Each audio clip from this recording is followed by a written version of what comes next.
ക്രിസ്തുവിൽ എത്രയും സ്നേഹം നിറഞ്ഞവരെ, പരിശുദ്ധ അമ്മയുടെ പ്രത്യേകമായ ഒരു മാസമാണ് ഒക്ടോബർ മാസം. അല്ലെ, ഒക്ടോബർ മാസം ജപമാല മാസമായിട്ടാണ് നമ്മൾ കാണുന്നത്.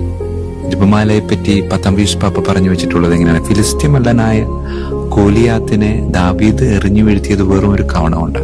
അവനേക്കാൾ ശക്തനും ക്രുദ്ധനുമായ പിശാചിനെതിരെയുള്ള ശക്തമായ ആയുധമാണ് ജപമാല എന്ന് പറയുന്നത്. പ്രിയമുള്ളവരെ, ഈ ജപമാല മാസത്തിലൂടെ കടന്നു പോകുമ്പോൾ നാം ലോകത്തിന്റെ വിവിധ ഭാഗങ്ങളിൽ, വിവിധ ഇടങ്ങളിൽ പ്രത്യക്ഷപ്പെട്ട പരിശുദ്ധ അമ്മയെപ്പറ്റി വെറുതെ ഒന്ന് ചിന്തിക്കാൻ ആഗ്രഹിക്കാം.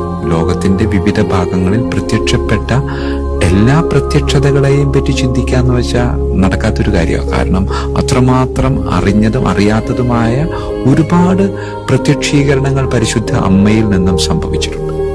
അതുകൊണ്ട് നമ്മൾ ഈ ഒക്ടോബർ മാസത്തിലൂടെ കടന്നു പോകുമ്പോൾ നമുക്ക് സുപരിചിതമായ, നമ്മൾ കേൾവിയുള്ള ചിലയിടങ്ങളിൽ പരിശുദ്ധ അമ്മയുടെ പ്രത്യക്ഷപ്പെടലും തുടർന്നുണ്ടായിട്ടുള്ള ചില സംഭവ വികാസങ്ങളെയും പറ്റി ധ്യാനിക്കാൻ നമ്മൾ ഈ ജപമാല മാസം വിനിയോഗിക്കാനായിട്ട് പരിശ്രമിക്കാം.